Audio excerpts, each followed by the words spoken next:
Assalamualaikum warahmatullahi wabarakatuh. Kali ini kita membahas tentang kehidupan Rasulullah SAW, yang mana masa yang pertama beliau adalah utusan Allah kepada seluruh manusia, penutup para nabi-nabi dan imam bagi rasul-rasul. Beliau membawa agama Islam yang Allah tidak akan terima selain daripadanya di hari kiamat. Jadi hanya Islam yang diterima. Beliau adalah dari keturunan bangsa Quraisy, yaitu satu puak yang termulia di Mekah. Kemudian nasab Rasulullah SAW, beliau bersambung dengan Nabi Ismail bin Ibrahim alaihissalam. Nah, kemudian nasab beliau dan kewafatan ayah beliau. Ayah beliau bernama Abdullah bin Abdul Muthalib bin Hashim bin Abdul Manaf bin Kilab bin Qusay bin Kilab. Kemudian ibunya beliau bernama Aminah binti Wahab bin Abdi Manaf bin Zuhra bin Kilab.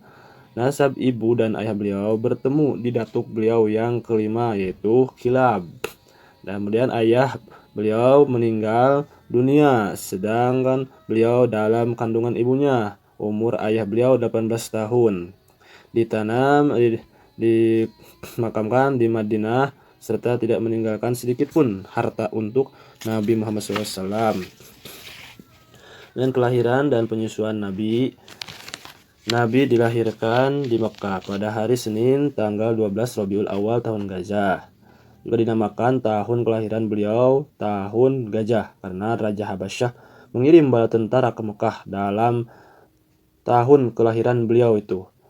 Kemudian untuk membinasakan Ka'bah, dan dalam pasukan itu ada banyak gajah. Lalu Allah Subhanahu wa taala membinasakan pasukan tentara itu sebagai suatu penghormatan kepada kelahiran Nabi Muhammad SAW. Dan beliau disusui oleh Suwaibah al-Aslamiyah sesudah penyusuan ibunya beliau. Suwaibah al-Aslamiyah ini adalah pelayan paman Nabi yang bernama Abi Lahab. Kemudian beliau disusui oleh Halimah Sa'diyah sampai umur 4 tahun.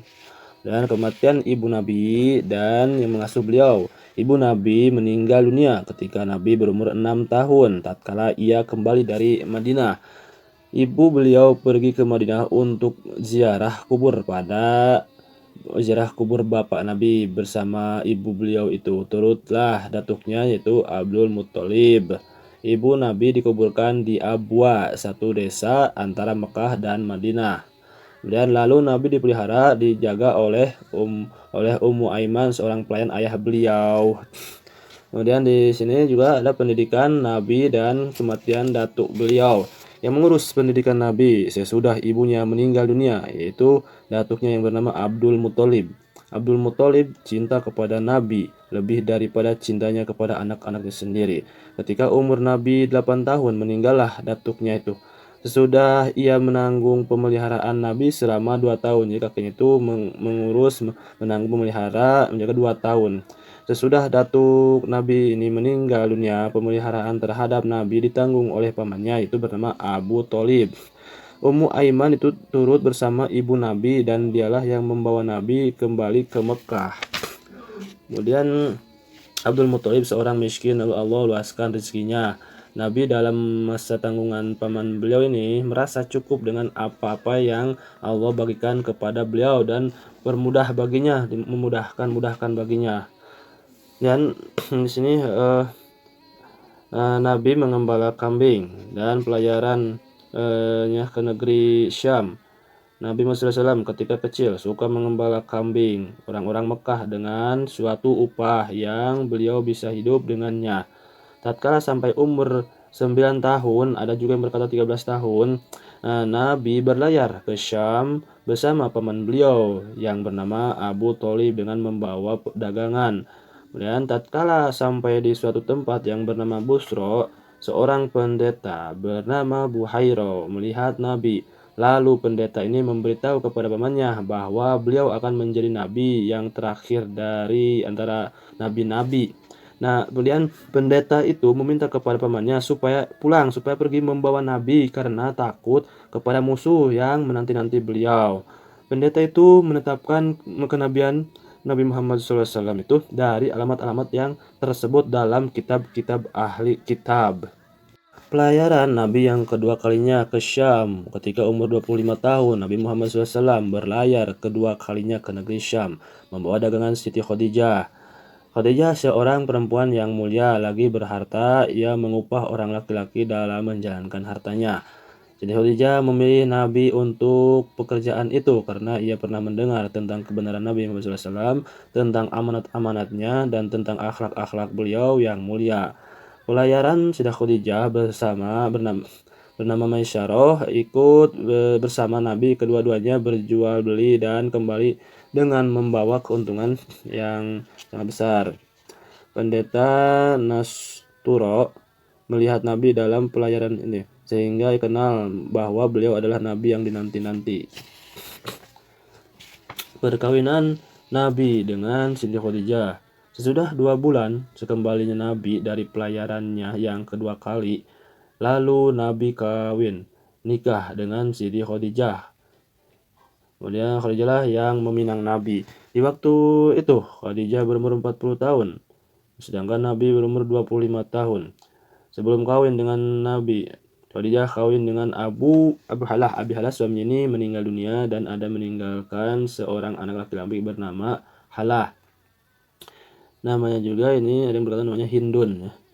Dan menjadi istri Rasul selama 25 tahun dan tidak pernah Nabi kawin yang lain daripadanya sehingga Siti Khadijah wafat, lalu Rasul nikah lagi.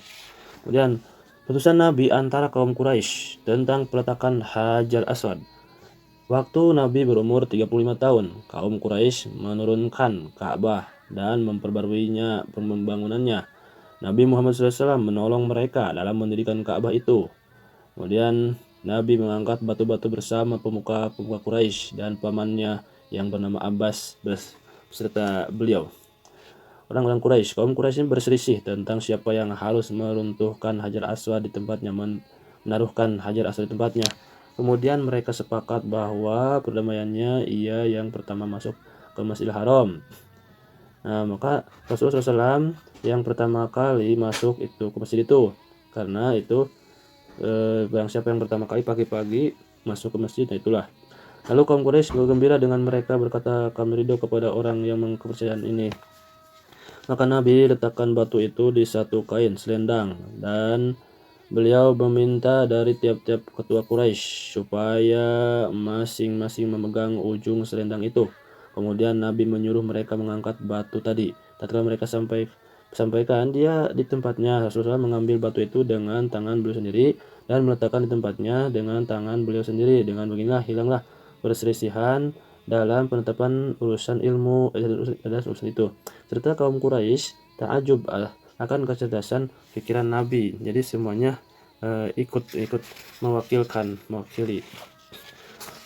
Kemudian Nabi Muhammad SAW termasyhur antara kaumnya dengan sifat-sifat beliau yang terpuji, yaitu benar, amanat, sabar, malu, merendahkan diri, sehingga mereka gelarkan beliau Amin, Al-Amin. Orang yang percaya, orang yang bersifat amanat. Kaum dan keluarga Nabi cinta sangat kepada beliau, sangat cinta sangat pula menghormati beliau. Sesungguhnya Allah Subhanahu wa taala telah pelihara Nabi Muhammad SAW dari perbuatan-perbuatan orang jahiliyah yang tidak baik semenjak dari masa kecilnya. Beliau tidak pernah sekali-kali minta arak dan tidak pernah sekali-kali sujud kepada berhala, patung. Sebelum menjadi nabi, Allah telah memuliakan beliau dengan beberapa mukjizat yang menunjukkan kebesaran di masa depan beliau. Di antara mukjizat itu menunjukkan kebesaran-kebesarannya di hadapan beliau. Dan antara mukjizat itu ialah dimudahkan adanya awan bagi Nabi dalam pelayaran beliau yang kedua kalinya ke negeri Syam sehingga tertutupi oleh awan, tidak panas ketika pergian. Kemudian penghidupan Nabi tidak berapa lama sebelum menjadi Rasul. Tatkala hampir sampai 40 tahun, Nabi sudah suka sekali ya berjauh diri dari pergaulan-pergaulan dengan manusia serta suka beribadah gitu. Nabi pilih tempat ibadat di Gua Hiro, yaitu sebuah gunung di jalan Makkah, Gua Hiro, Jabar Nur. Nabi membawa bekalan ke gua itu. Apabila bekalnya itu habis, Nabi kembali kepada istri beliau, Siti Khadijah, lalu mengambil bekal kembali. Nabi SAW menjalankan ibadah itu menurut agama datuk beliau, itu Nabi Ibrahim, dari 10 hari sampai sebulan lamanya. Itu disebut tahanus. Tahanus itu ta'abud, beribadah. Masa kedua permulaan turun wahyu. Tatkala berumur 40 tahun, diutuslah beliau oleh Allah SWT sebagai penyampai khobar gembira, penyampai ancaman, mengajak kepada kebenaran dengan perintah Allah SWT, dan sebagai lampu yang menerangi. Sesungguhnya dimulailah wahyu dengan impian yang benar, yaitu tidak satupun yang Nabi impikan dalam tidurnya, melainkan ternyata benar di waktu jaganya. Kemudian turunlah Ar-Ruhul Amin, Jibril, atau disebut dalam hadis Bukhari An-Namus, kepada Nabi, turun kepada Nabi ketika beliau sedang melakukan ibadat dalam Gua Hira. Kemudian malaikat Jibril mengajarkan kepada Nabi bagaimana hendaknya beliau memimpin manusia ke jalan yang lurus, dan bagaimana mestinya Nabi turun mereka supaya menurut agama yang benar, tuntun orang-orang supaya menurut agama yang benar. Keadaan bangsa-bangsa Arab sebelum Islam. Orang-orang Arab sebelum kedatangan Islam adalah orang-orang yang menyekutukan Allah, musyrikin, yaitu mereka yang menyembah patung-patung dan menganggap patung-patung itu suci. Kebiasaan mereka ialah membunuh anak laki-laki mereka karena takut kemiskinan dan kelaparan. Mereka tanam anak-anak perempuan mereka hidup-hidup karena takut malu ada celaan dan celaan. Mereka orang-orang yang suka berselisih, yang suka bertengkar, lantaran sekecil-kecil sebab segolongan dari mereka memerangi akan segolongannya. Kemudian ajaran dengan tidak terang-terangan. Kemudian dalam Al-Quran sebutkan, hai orang yang berselubung, bangunlah, lalu ancamlah Tuhan, dan Tuhanmu hendaklah engkau agungkan, pakaianmu hendaklah engkau bersihkan, kotoran hendaklah engkau tinggalkan. Jangan engkau unjukkan kebaikanmu supaya engkau dapat menerima banyak, dan terhadap Tuhanmu hendaklah engkau berlaku sabar. Mulailah Nabi mengajak manusia dengan tidak terang-terangan dalam dakwah. Beliau mengajak keluarga, rumah tangganya, dan kawan-kawannya yang beliau percayai, yang percaya pula kepada kebenaran beliau. Dan Nabi mengajak mereka menyembah Allah SWT semata-mata, belas kasihan kepada manusia, bersatu dan meninggalkan peperangan. Lalu Nabi mulai ajakan beliau dengan tidak terang-terangan karena khawatir sergapan manusia terhadap suatu perkara yang belum pernah mereka ketahuinya dan yang belum pernah pula mereka mendengarnya. Dan orang yang pertama beriman, perempuan yang pertama beriman kepada Nabi SAW ialah Siti Khadijah. Ia betul-betul percaya kepada kebenaran Nabi. Tatkala tampak olehnya tanda-tanda kenabian Rasulullah SAW semenjak pelayaran Nabi bersama pelayaran yang bersama nama Maisar. Orang laki-laki yang pertama beriman kepada Nabi yaitu Abu Bakar As-Siddiq. Sebelum beliau jadi Nabi, ia sebagai kawan rapat beliau dan tidak pernah beliau dapat dusta. Kemudian yang kedua ialah Zaid bin Harith. Zaid bin Harith yang kedua, seorang hamba Nabi SAW, lalu beliau memerdekakan dia. Dan anak-anak yang pertama beriman kepada Nabi ialah Ali bin Abi Thalib, ia misanan Rasul. Kemudian Abu Bakar pula mengajak orang-orang yang ia cintai dan mereka cinta kepadanya. Banyak sekali yang menurut ajakan-ajakannya, di antara mereka ialah Utsman bin Affan, khalifah yang ketiga dari Khulafaur Rasyidin, dan Zubair bin Awam. Abu Bakar As-Siddiq seorang yang taat dan dermawan. Oleh karenanya itu terhadap Nabi, ia sebagai menteri Nabi dalam beberapa urusan Nabi bermusyawarah dengannya. Utsman bin Affan, tatkala pamannya yang bernama Hakam mengetahui ia masuk Islam, ia mengikat tangan Utsman ke belakang dan berkata, apakah engkau hendak tinggalkan agama bapamu dan mengikuti satu agama baru? Demi Allah, kemudian aku tidak mau melepaskan engkau sebelum engkau tinggalkan peganganmu. Utsman berkata kepadanya, demi Allah, aku tidak akan melepaskan Islam dan aku tidak akan berpisah daripadanya.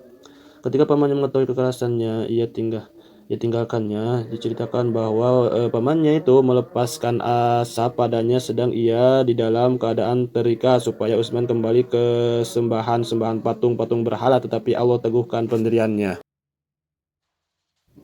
Nah, ajakan dengan terang-terangan. Ajakan dengan tidak terang-terangan itu berlaku selama 3 tahun. Ya, dakwah Rasul secara diam-diam 3 tahun. Di antara 3 tahun ini banyak bangsawan dan pembesar-pembesar yang masuk Islam, orang-orang penting. Sudah itu Rasulullah SAW diperintah mengajak manusia dengan terang-terangan. Dan dalam Al-Quran, maka katakanlah terang-terangan apa yang engkau diperintah, dan berpalinglah dari orang-orang musyrik. Nah, di sini disuruh diperintah terang-terangan. Lalu Nabi Muhammad SAW naik bukit Safa dan menyeru kaum beliau. Tatkala mereka berkumpul, Nabi bertanya kepada mereka, apakah kamu membenarkan aku tentang apa yang aku kabarkan kepada kamu? Mereka semua menjawab, ya, tidak pernah kami dapat engkau berdusta dari mulai kecilmu sampai sekarang. Rasulullah SAW bersabda, lepaskanlah diri kamu dari siksaan api neraka. Sesungguhnya aku seorang pengancam azab yang pedih kepada kamu. Paman Nabi Abu Lahab berkata kepada beliau, celakalah engkau hai Muhammad, apakah hanya untuk ini saja engkau kumpulkan kami? Lalu Allah SWT turunkan surat Lahab tentang diri Abu Lahab tersebut. Tabbat yada Abi Lahab wa tab. Rugilah hendaknya diri Abi Lahab, dan sebenarnya ia telah rugi. Disitulah kerugian Abu Lahab. Kemudian Nabi kumpulkan keluarganya dalam surat Al-Quran, dan ancamlah keluargamu yang hampir dekat. Nabi mengumpulkan ahli beliau dan kaum keluarganya. Nabi sampaikan kepada mereka wahyu Tuhannya. Nabi berkata kepada mereka, sesungguhnya pemelihara itu tidak patut mendustai ahlinya. Demi Allah, jika aku berdusta kepada sekalian manusia, maka tidak aku berdusta kepada kamu. Dan bila mana aku suka menipu manusia, tidaklah aku menipu kamu. Demi Allah, yang tidak ada Tuhan yang sebenarnya melainkan Dia. Sesungguhnya aku ini utusan Allah tertentu kepada kamu, dan kamu manusia umumnya.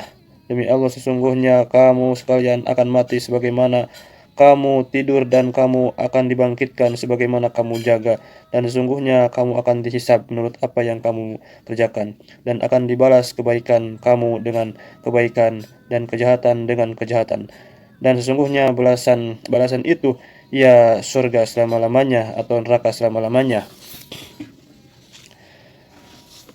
Dan beliau memberitahu kepada mereka akan azab suatu hari yang besar, yaitu hari yang tidak berguna padanya harta, yang tidak pula anak-anak. Maka kaum kerabat Nabi Muhammad SAW itu omong dengan omongan yang menjadi musuh beliau yang sangat. Paman beliau ini menjawab dengan jawaban yang buruk, dan ia meminta kepada mereka supaya menangkap Rasulullah SAW. Tetapi Abu Thalib berkata kepadanya, demi Allah, sesungguhnya kita akan menjaga dia selama kita tinggal di sini.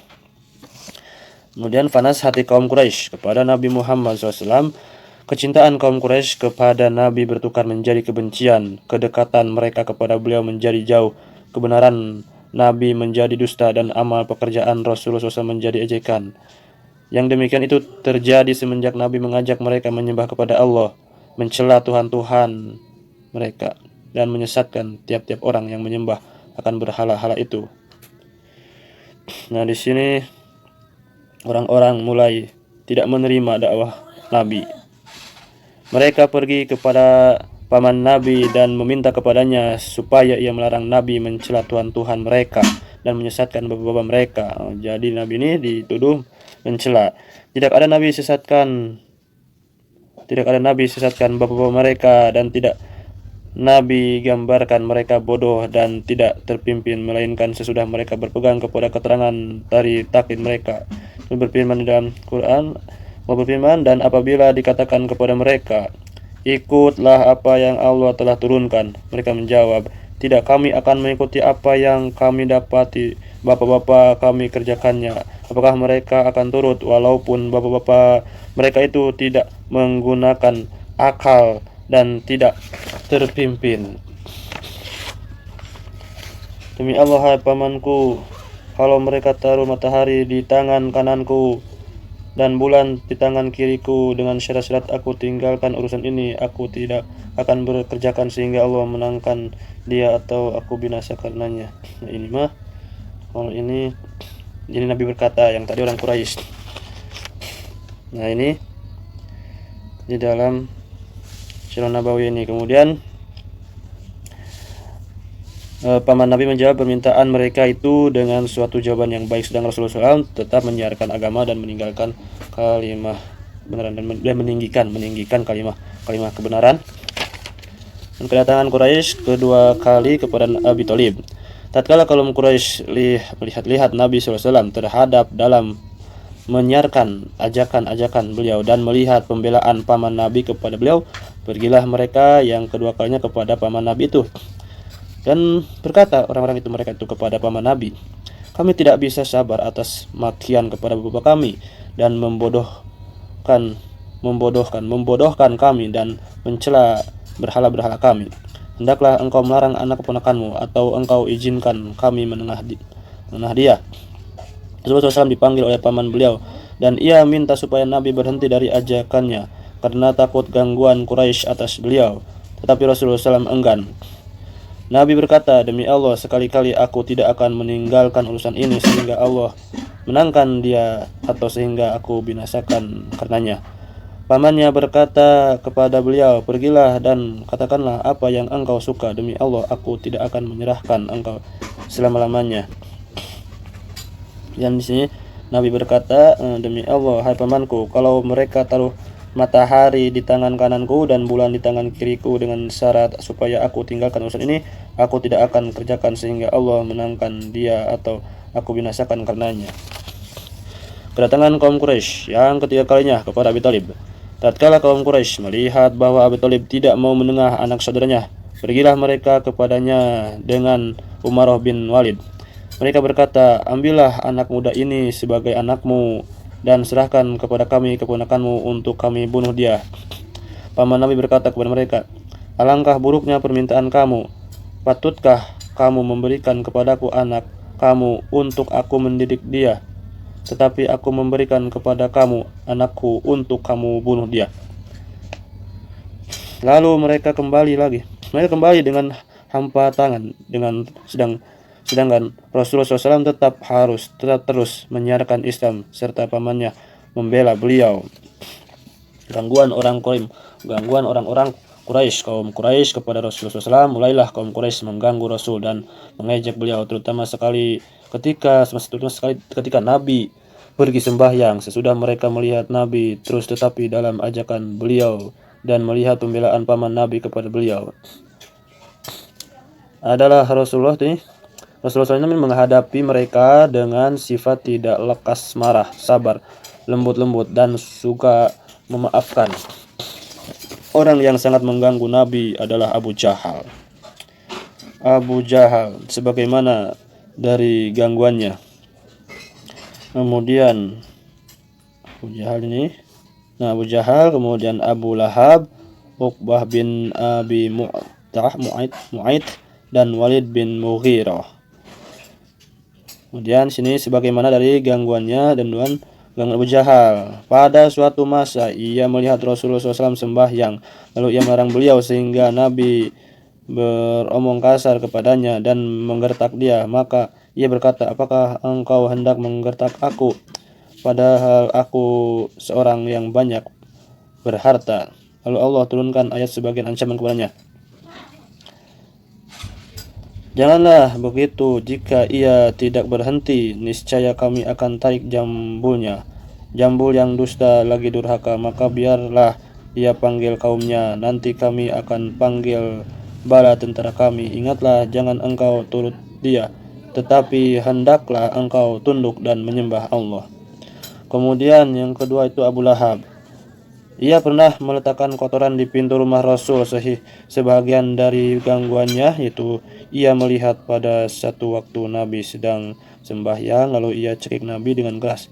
Maka datanglah Abu Bakar dan melepaskan Nabi sambil berkata, apakah kamu hendak membunuh orang yang berkata Tuhanku itu Allah? sedang ia datang kepada kamu dengan membawa keterangan-keterangan dari Tuhan kamu. Kemudian yang ketiga itu adalah Uqbah bin Abi Mu'aid dan Al-Walid bin Mughirah. Dalam Quran disebutkan, tinggalkanlah aku dan orang yang aku jadikan sendirian aku jadikan baginya harta berpanjangan dan anak-anak yang terpandang. Kemudian sesungguhnya Allah telah membalas Kemudian di sini sesungguhnya kami pelihara engkau dari pengejek-pengejek itu. Pengejek-pengejek itu sesudah hijrah Nabi, dari antara mereka ada yang terbunuh dan ada yang binasa karena penyakit-penyakit. Dan gangguan Quraisy kepada Nabi. Tatkala itu melihat Nabi dihargakan orang dan dihormati, berhentilah mereka daripada mengganggu beliau. Berpindahlah mereka mengganggu sahabat-sahabat Nabi, lebih-lebih orang lemah yang tidak mempunyai pembela. Maka tiap-tiap kabilah menyiksa orang yang masuk Islam dari golongan mereka dengan penjara, pukulan, memboikot, minum, makan, sehingga kejadian seorang dari antara mereka tidak berkuasa duduk dan tidak tahu apa yang ia katakan karena sangatnya siksaan. Dan setelah dari orang-orang yang mereka siksa ialah Bilal,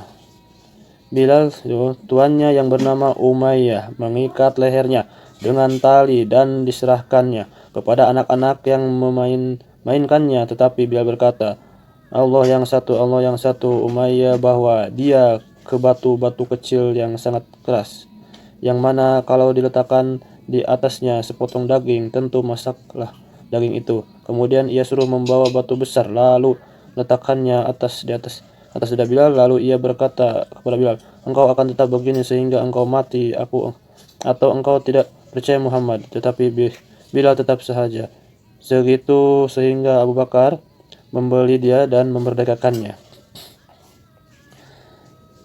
Kemudian situ setengah orang-orang yang mereka siksa Bilal, kemudian Ammar bin Yasir.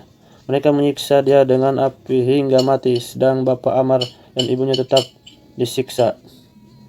Dan saudaranya, bapaknya dan ibunya dan Khabab bin Arad adalah tuan perempuannya datang kepadanya dengan membawa besi yang dipanaskan, lalu ia letakkan di belakang badannya supaya ia mau mengingkari Nabi. Tetapi ia demikian itu dia menambahkan apa-apa melainkan keimanan. Tuntutan orang-orang Quraisy kepada Nabi Muhammad SAW.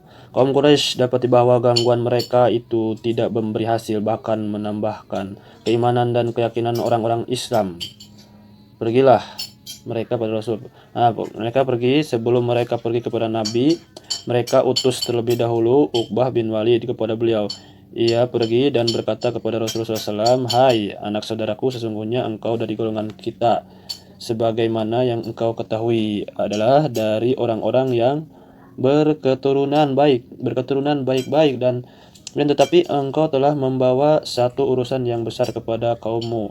Engkau pecah belah persatuan mereka, engkau bodoh-bodohkan pendapat-pendapat mereka, engkau cela agama dan Tuhan-Tuhan mereka, engkau kafirkan bapa-bapa mereka yang sudah tidak ada. Maka dengarkanlah omonganku, jika engkau mau harta, kami akan kumpulkan dari harta-harta kami, sehingga engkaulah yang akan berharta banyak. Dan jika engkau mau kemuliaan, kami jadikan engkau ketua atas kami. Kalau yang engkau bawa ini dari jin, yang engkau tidak bisa menolaknya, kami carikan tabib yang bisa mengobatimu. Maka tatkala ia selesai, Nabi bacakan kepadanya permulaan surat Fussilat. Lalu Uqbah tutup mulutnya dan minta kepada Nabi supaya berhenti. Tatkala kembali, ia nasihati kaumnya supaya mereka membiarkan Nabi, tetapi kaumnya tidak mau. Kemudian mereka pergi kepada Rasul. Mereka meminta Nabi menyembah berhala-berhala. Mereka meminta kepada Nabi supaya menyembah berhala-berhala mereka, dan mereka pula akan menyembah Tuhan beliau. Lalu Allah menurunkan kepada beliau surat Al-Kafirun. Tatkala mereka berputus asa, mereka meminta dari Nabi supaya beliau hapuskan dari isi Quran apa-apa yang menjadikan mereka marah. tentang celaan kepada berhala-berhala mereka dan persembahan-persembahan mereka, atau beliau tukar itu dengan Quran yang lain? Kalau turunkan wahyu jawaban kepada mereka. Dalam surat Yunus ayat 15, katakanlah, tidak ada hak bagiku untuk merubahnya dari kehendak sendiri. Aku tidak turut melainkan apa-apa yang diwahyukan kepadaku.